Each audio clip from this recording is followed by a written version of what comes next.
Hey, good morning, good afternoon, good evening. Scott Luton and special guest Theodore Lau here with you on the latest edition of This Week in Business History Live. Theo, how you doing? I am very good. How are you doing, Scott?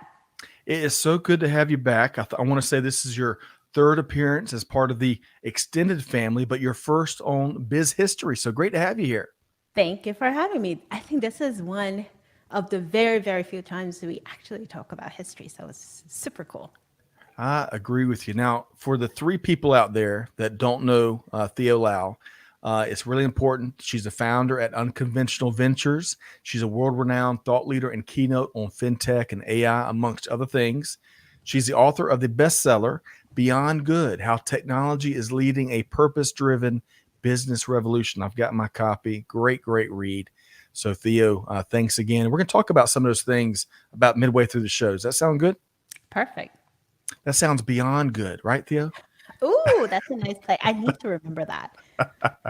All right. So great to have you. All right. So, to all of our listeners out there, as some folks know, Biz History focuses on lesser known stories of leaders and innovation at the intersection of, you guessed it, business and history.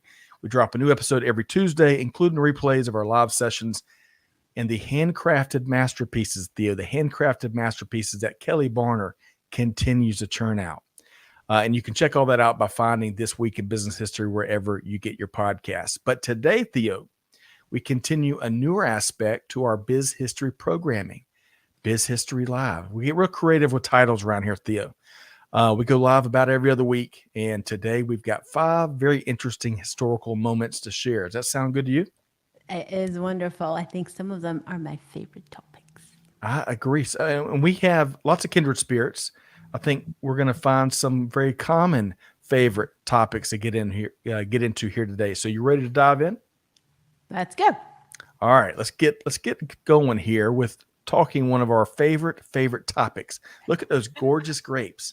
So number one on our list today, I want to have a little fun first. I want to talk about International Cabernet Sauvignon Day. Now this was new for me and you, right, Theo? This the day that is. I had no idea, but you know what? Anything that has to do with wine, let's celebrate it. So a little background. Cabernet Sauvignon originated in Bordeaux, France, as many folks may guess. It was born from a chance mixing back in the 17th century by of two very established wines of the time, Cabernet Franc and Sauvignon Blanc. What's interesting, Theo, you may know this, is it took them forever to really kind of find, with a great deal of accuracy and precision until DNA testing came around to really figure out where and when it originated. Are you familiar with that? Mm-mm. No, no, no, no, no. I just know that it's literally a labor of love to La- find and to be able to create something that people like. It's a lot of work. I'm with you. I'm with you. As Amanda says, International Cab Day, also known as Tuesdays in the Luton House. I love that. And big thanks to Amanda and Clay, of course, who are with us, helping to make production happen here today. Thanks so much. All right. So as we continue down the story of one of our favorite topics, the serendipity grape. That's what I'm calling it. Serendipity grape. New nickname. It's grown to become one of the most popular varietals in the world. As of 2021, the total wine market was worth approximately $306 billion. That's the total. Now, that's expected, Theo, to grow some 10% a year from 2021 to 2025. Now, I think you and we're doing our parts to help spur that growth. Is that right? We are helping the economy grow. That's how I like to call it. Yes, I'm with you. And big reds, like some of our faves, like Cab, Merlot, and others, showed double-digit growth in 2021. So clearly, they're some of the most popular beverages in the industry. Now, according to Vivino data, I think I said that right, Vivino data, over 11% of all wines in the world contain Cabernet Sauvignon, the grape. And many sources say that it's the most widely planted grape in the world. So, Theo, with all of that said, I got a question for you. And I think I already know your answer, but I'm going to ask you for any of our listeners that may not. Are you a wine enthusiast? And do you like a good cab? Here you go. I did exhibit one and exhibit two. I do like red. Red is my favorite. I like big, bold red. And my favorite grape variety is Nebbiolo. So it's produced in Italy. And Barolo, as exhibits here, Right. they are actually called King of Wines. They are Okay. amazing. They are bone dry. And for those of you who are watching or listening, I would say give it a shot. If you like Okay. cab, it's I do cab. I like it. I do not discriminate. I love red, but I do prefer Barolo. So, I'm going to act. We are with a wine consultant here with Theo, and she shared Amanda and Clay. She shared a link for one of her favorites, which is the one with the pink label. Let's drop that link in the chat so folks can splurge and find it. Now, Theo, here in our house, at least with Amanda and I am a big Chardonnay fan. I like red, especially with certain meals, but probably my go-to is Chardonnay. And if I splurge on a bottle, which I think you and I may have a different definition of splurging, is I like Sonoma Cutrer, which is a Russian River Valley Chardonnay, and probably a lot of folks, Kendall Jackson. That's one of the most drinkable, easy, consistent wines out there. It's like the Chick-fil-A of white wines, maybe. I don't know. If it's always consistent. You know what I mean? Okay. It's like a chicken sandwich. Now, are you a Chardonnay fan at all? I can, and on occasions I do chilled white wines. My favorite is Sancerre. It's a French wine, and it's amazing with seafood. I do Okay. that, but I do tend to look for drinks that have a little bit less calories. So I think pre-show we talked about it. My order is water and wine and whiskey in that order, and coffee is on top, of That's course. right. Hey, I love it. Lots of kindred spirits there. And ask and ye shall receive. Clay dropped the link to. We were kind of figuring out how to say that last name, Roberto Vorzios maybe. But Yeah. we, regardless, we've got a link to that wonderful bottle of Barolo right there, so y'all check that out. Okay, so Theo, I love your water, wine, and whiskey with coffee kind of as the umbrella across all three. I'm gonna steal that from you, but I want to move on a kidding aside, on a kind of a more serious note. Item number two, which brings us to we're still rightfully so celebrating Women's Equality Day, which was officially last Friday. But tell us more about what this means to you and some of your thoughts here. Oh boy, where should we start? History lesson. 19th Amendment. It gave women the right to vote nationally on August 18th, 1920. That feels like years ago. Right. To remind us of the struggles of the past, present, and future, Congress designated August 26th, which you said last week, as Women's Equality Day back in 1971. Again, that felt like ages ago. Right. A few things I want to draw attention to that day, Women's Equality Day. Even though the 19th Amendment gave women the right to vote back in 1920, it was not equal for everyone, including Asian American women, including Black women, and women who are living on Indian reserve. So that came much later. How did the state came about? It was really, really interesting, actually. This was back in 1970, 3 years before I was born. Okay. It was the 50th anniversary of the passage of 19th Amendment. Well, on that anniversary, there's an organization called the National Organization for Women. It called upon women to demonstrate for equal rights and to strike for equality. More than 100,000 women participated in demonstrations and rallies all around the country, 90 major cities and towns, and our voices were being heard. We wanted women at that time, and we still do. We want Sure. equal opportunities in education, employment, access to childcare, and all of the same things we are asking for today. The strike didn't bring all of the changes we asked for, but what it did was it demonstrated the power of number and the power of strength when we all come together and ask for something that we think it should have been a no-brainer. And because of that strike, that was what led to the passage of ERA, also known as Equal Rights Amendment by Right. Congress, right after that in 1971, and subsequently by the US Senate, uh, which unfortunately, we are now in 2022. The 28th Amendment, the ERA, was never added to the Constitution. So what we got was Congress to say, yeah, you have a Women's Equality Day on August 26th. And no, we did not get the ERA. So the work is not done. We still have a lot of work to do to bring about equality in wage, equality in economic power, equality in access to healthcare, and all of that is still work in progress. It is. Well, very well said. Gosh, a lot more heavy lifting to do for sure. And I'd love to, Amanda, I'd love to get your take, and Clay, your take when we think about some of that work still to be done, and especially Amanda from your journey and what you say. So Theo, if you had to, out of some of the issues there where more work needs to be done, if you had to pick one, because I know you're passionate about a lot of different causes and initiatives and work. If you had to pick one, what would that be? Ouch. Oh, that's hard. It's not Christmas. I can't have everything. So I would say caregiving is a issue, is a challenge that we need to recognize. The reason why I say that is when we think about caregiving is twofold. One is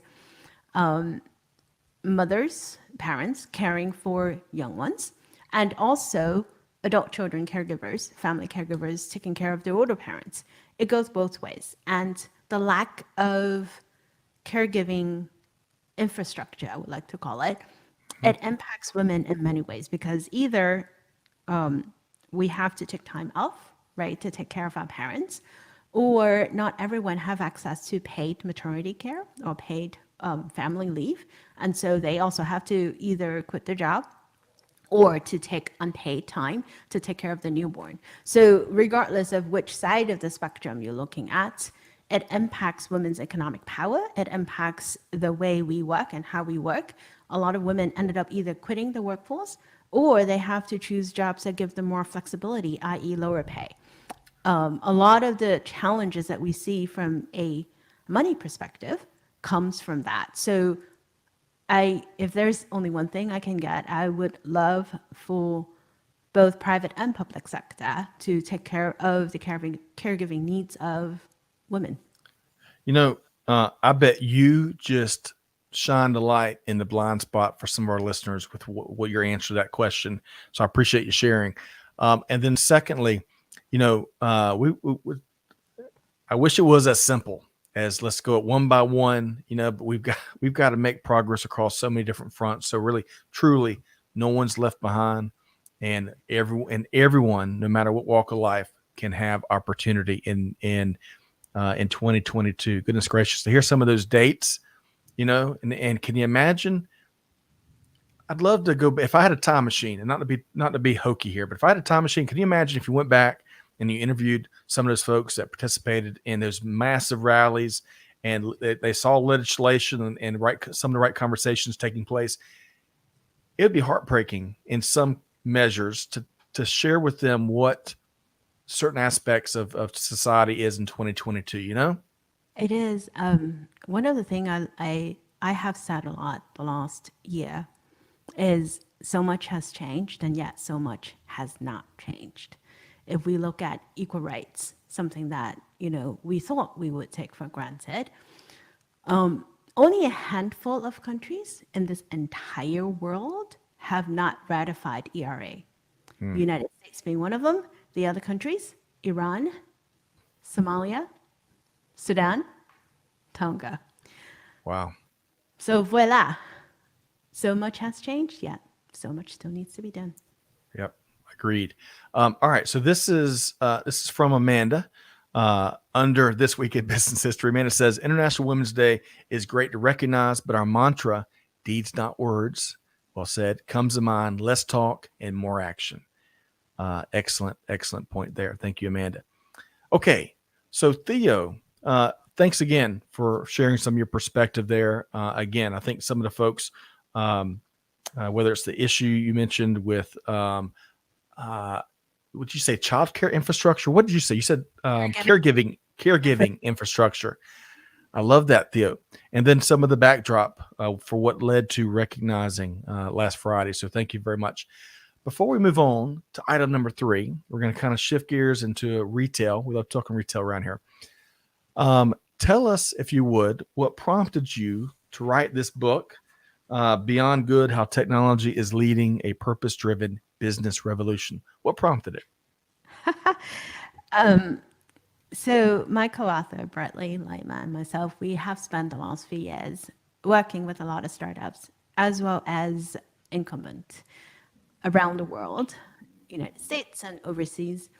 And we saw a lot of amazing people doing amazing things, not always getting the support and opportunities that we think they deserve. We also see a lot of different lessons learned, if you will, from economies from overseas. Right.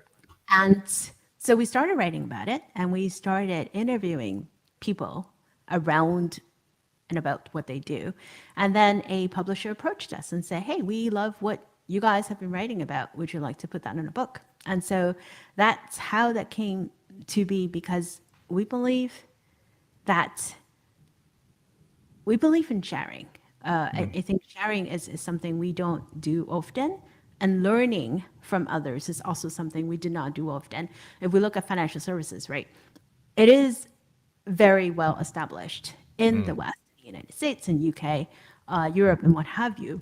But if you look towards the East, you look at Asia, Southeast Asia, Africa, South America, all of these economies, they're doing amazing things with technology. We look back at COVID, when we get relief funds from government, right? Individuals, we get them in checks, we get them in prepaid cards. You know how people in Philippines were getting the assistance from government? Through their smartphones. Same in China, same in a lot of other economies. And the funds get dispersed immediately, and people can use it right away. We didn't have to wait for a check to come in. We didn't have to wait to go deposit. Good God, 2022, I'm still writing checks. So there are a lot of things I think we can learn from others, and also not just in applying technology, but also in their business models, make it less extractive and make it more inclusive. And so that was how the book came about. I love it. And it's a great read. I love the altitude that you and Bradley keep it at, because anyone, you're clearly a fintech guru amongst other things, but you keep it at altitude where folks don't have to be, those experts. Enjoy the read. So I really appreciate you sharing. And I think folks, correct me if I'm wrong, Theo, I think folks can go to beyondgoodbook.com and many other places to get the book. Is that right? Yes, thank you. Thank you for mentioning it. And it is important that we learn across industry. So there are examples in there for those of you who like chocolates. I think we should find a story in there. There is a use case on Tony Chocolonely does a chocolate bars that I found in Europe, and now they're in the United States. And if you read about their story, it's all about using technology, blockchain technology, to trace the origin of their beans, to make sure they're not employing slaves through the supply chain. And so I think those are the type of examples that we can learn from, because you talk to a lot of supply chain folks. And so the idea is, how can we then employ those business models and practices in things that we do? Well said. I mean, as I hear you share, it's about, cross filtering and intel sharing, and really building a multi-industry fabric so that we can move forward in a meaningful way. I mean, modern slavery, you think about that, and you think about, unfortunately, it's growing in 2021 and 2022, as our friends from Hope for Justice and their data has shared with us. It's a travesty. But I got to tell you, you know this probably because you're just talking about it, but Tony Chocolonely just announced, along with Ben & Jerry's, a partnership, because Ben & Jerry's wants to eradicate modern slavery and human trafficking and child labor from their products. So that would be really exciting to see. By the way, hello, Chris. Chris, great to see you. He's got his shades on. His future is bright for sure. But Chris, hey, join in the conversation. Let us know what your take is on any of these subjects that we're talking about. All right. So Theo, one more thing. Your podcast that you've been, I mean, gosh, so many folks are late to podcasting. You were not. You were an early mover. Let's talk about One Vision, the podcast. So what's that about? We are actually approaching 200 episodes. I think it's going to come in the next few weeks. Wow. Time flies. The podcast, I actually hijacked it from my colleague in the UK. He was running it. It was called Rhetoric, and he started it on blockchain season. And then he found me on LinkedIn.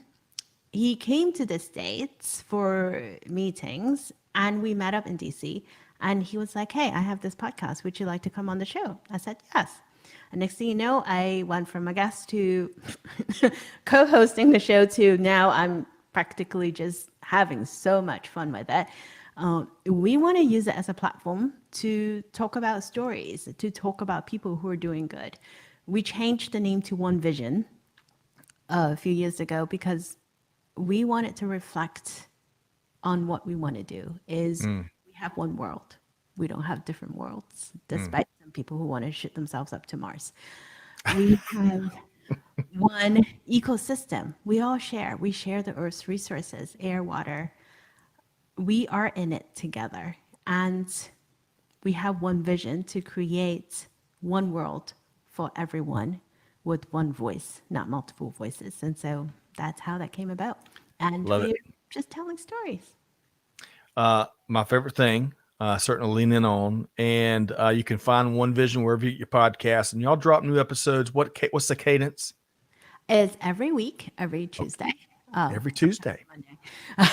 Yeah, I'm moving it around, but mostly Monday night is when it drops, but once a week. Okay, wonderful. So check out One Vision. I love the story behind it, and look forward to a lot more new episodes to come. And by the way, I think episode numbers only matter to us, our podcasters, right? I can only tell you, I can only imagine how much work went into 200 episodes. So from our whole family here at Biz History, congrats, and we look forward to celebrating with you. Thank you. Okay, so let's move back into, speaking of Biz History, let's talk more history. Let's talk retail history. So let me share this with you, Theo. So the story of Macy's, right? For item number 3, the story of Macy's. So I think I get this name right. Rowland Hussey or Hussey Macy. I'm not sure which pronunciation, but Rowland R.H. Macy. Let's call it R.H. Macy because that's what he went by. He was born August 30th, 1822 on Nantucket Island, Massachusetts. He ventured out west as a young man, opened a dry goods store in California to try to take advantage of the gold rush, Theo.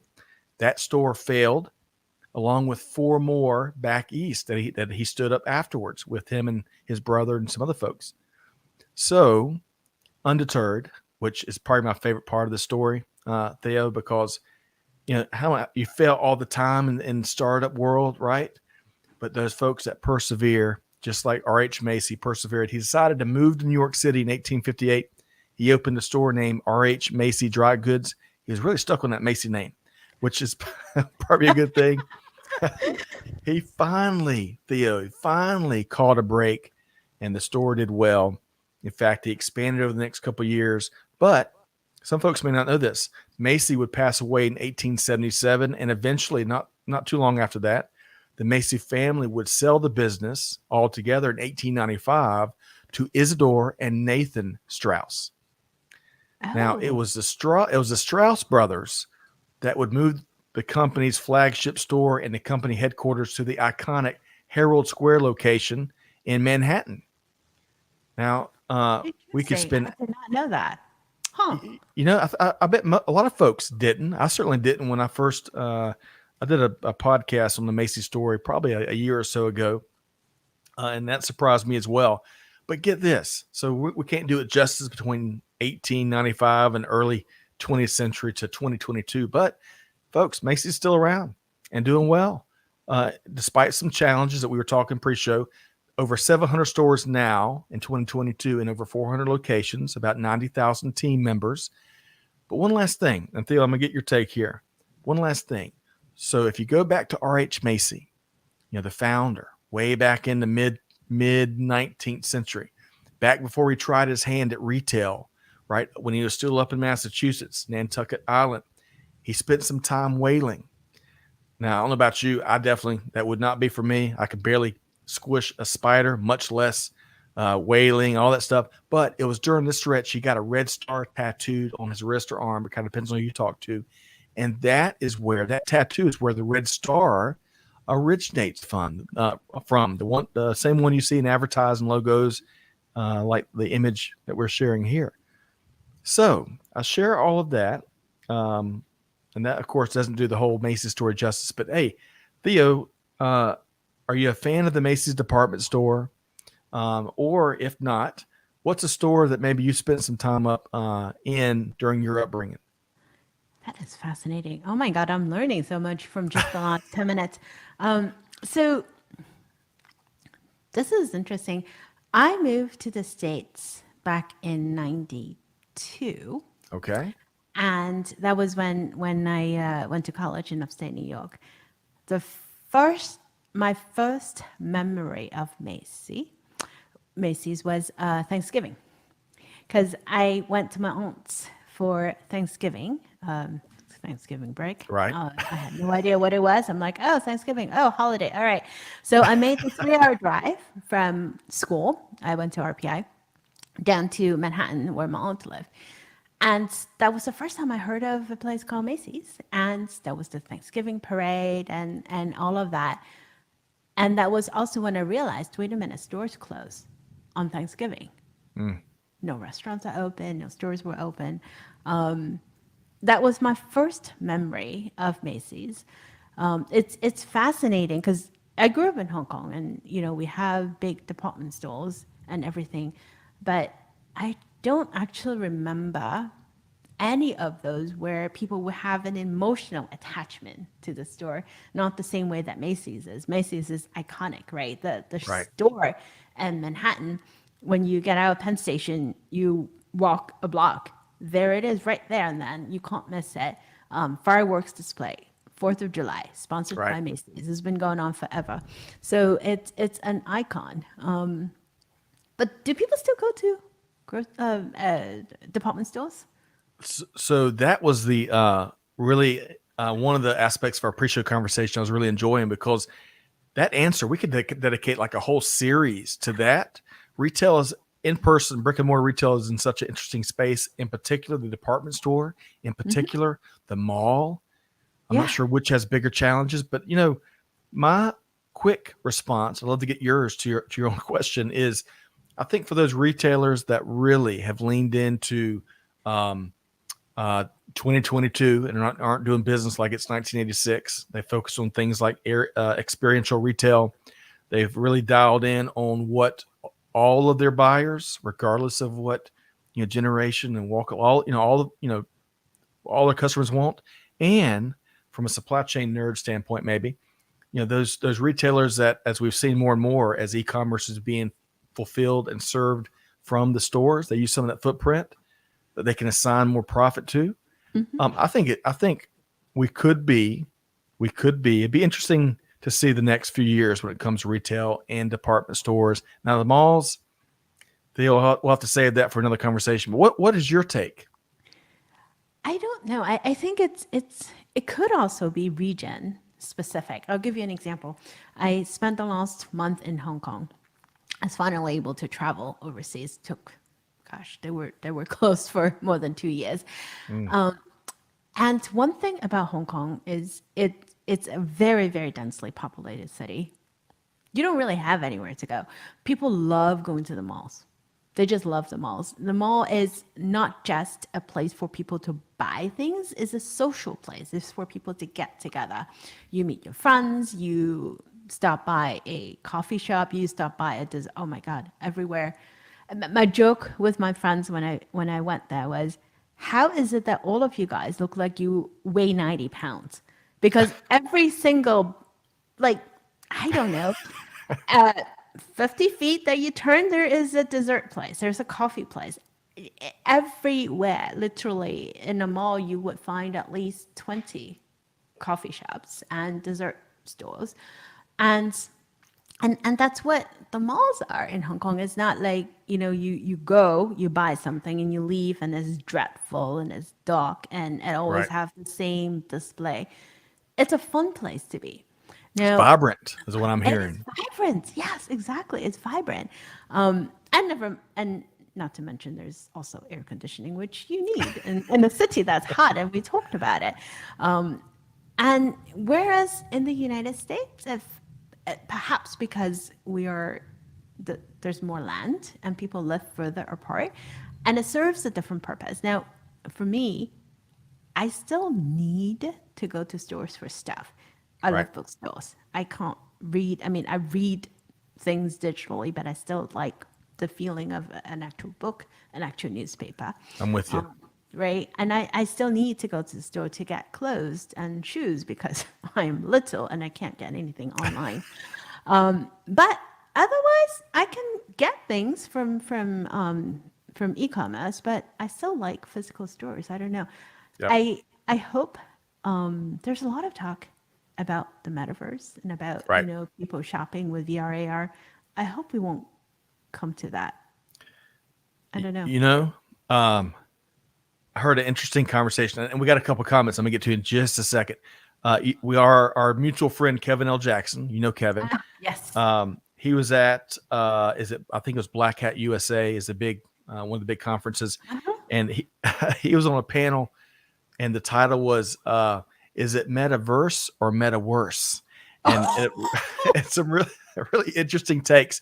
But I think like you, at least for me, I'm still kind of figuring out my role and my play when it comes to the metaverse, because gosh, from who I talk to, folks that are in the know and folks that are still kind of skeptical, man, there are so many different ways and iterations and opportunities depending on how I'm not gonna say how deep the rabbit hole, but how much you want to immerse yourself right in that opportunity. But but it's exciting, right? The metaverse is exciting and transformational. It's kind of like blockchain.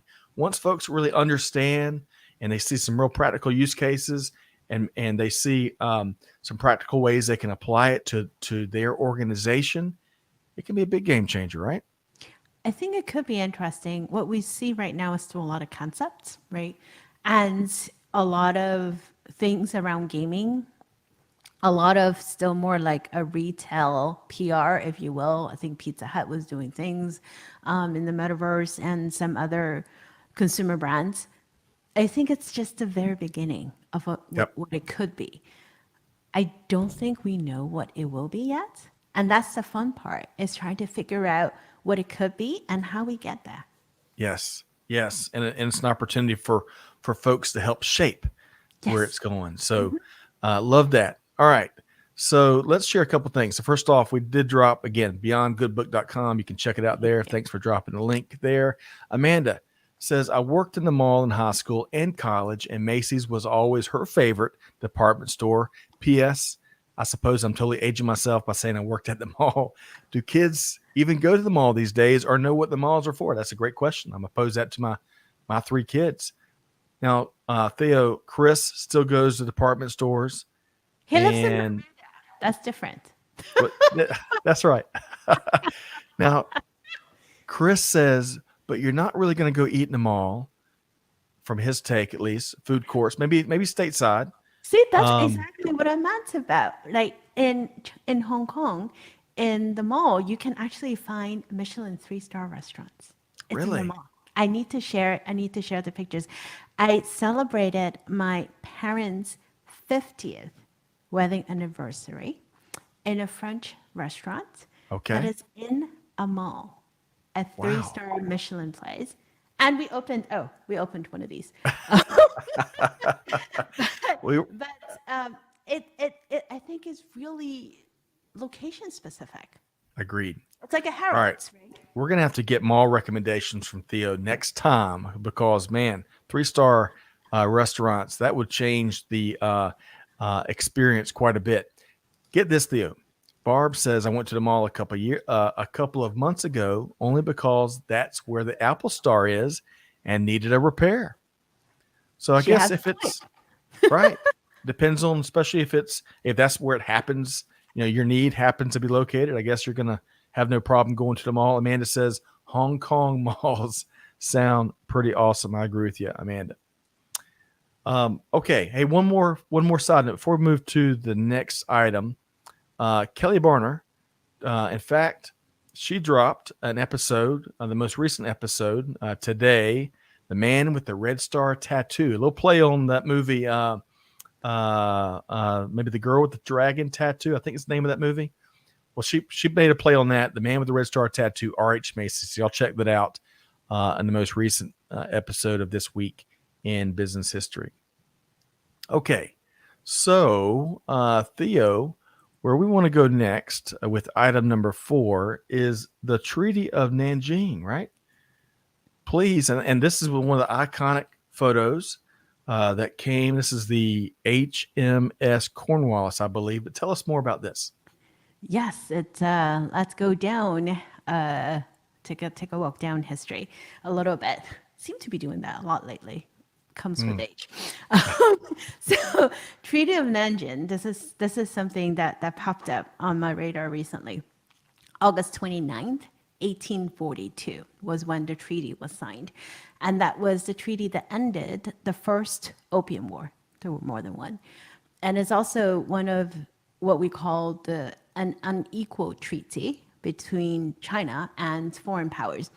The reason why we said that is because long history. It was a war that China was invaded by British Empire because of opium. At that time, a lot of people were addicted to opium, and as we know now, it is not good for people. It's just not good, and Right. that a series of events led to the war. Make a long story short, China lost the war, and they were made to pay British 20 million silver dollars. They also had to agree to establish fair and reasonable tariff trade zones and what have you, allow merchants from the UK to trade. And most importantly, that was what led to ceding of the territory of Hong Kong, which established the history as we now know. That was the first one. The second war that happened after that, it ceded more territory and created the entire region and the city of Hong Kong. And as we say, the rest was history.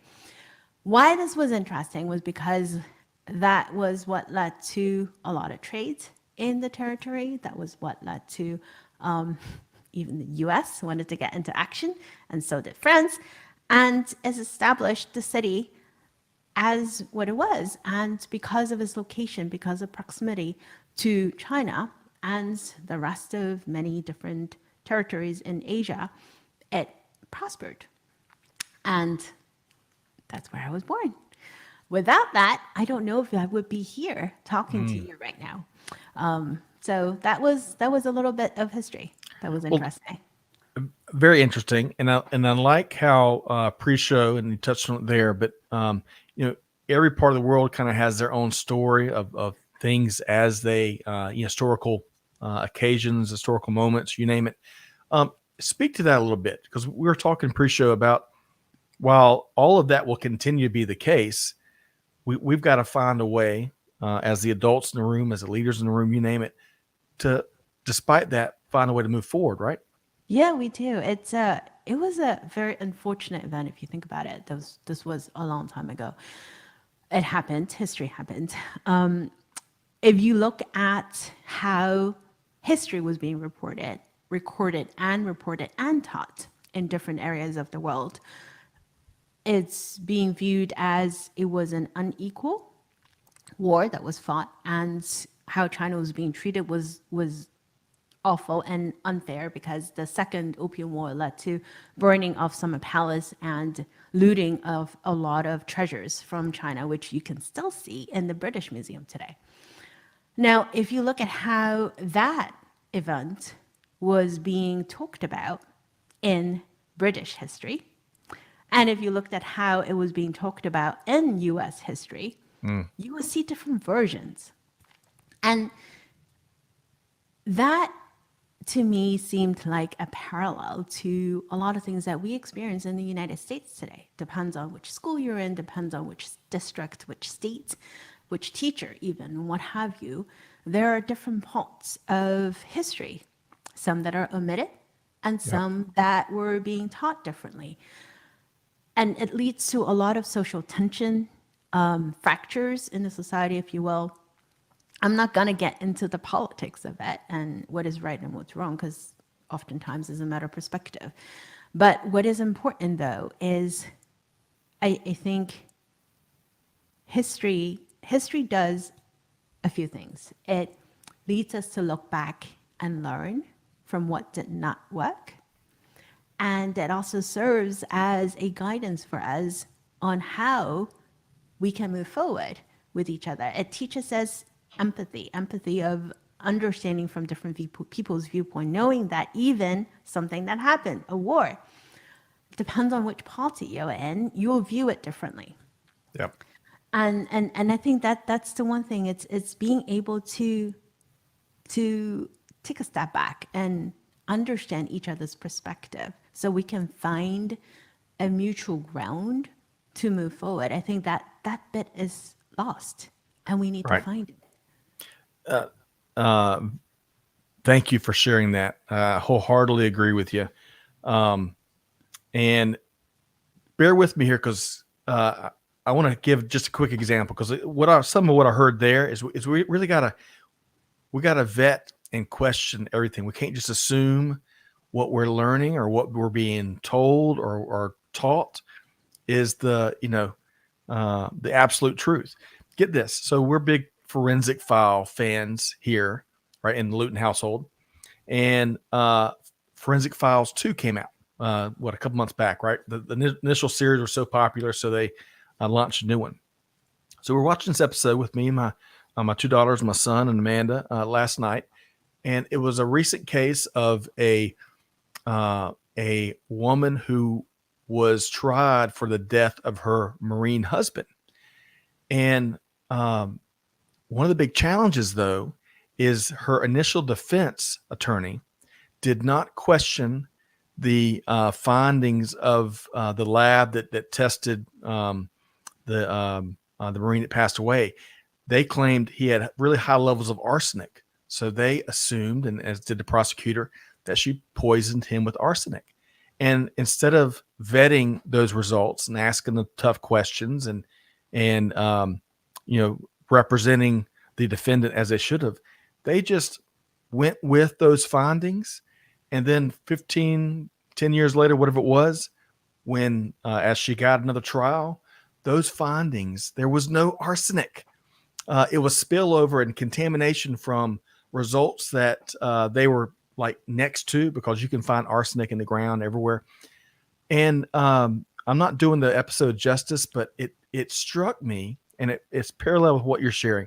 It struck me that when you assume that what you're being told and taught, and when you're presented with findings and you don't ask any questions, that oftentimes doesn't do anyone right, doesn't do anyone good. So, why and why and why, and then just for good measure, why? That's what comes to my mind as you were just sharing, Theo. Your I thoughts? agree. We need to be more like our kids. Because if you think about little ones, right, when they're growing up, what's the one thing they always ask? Why? Why is it like this? Why is the sun going down?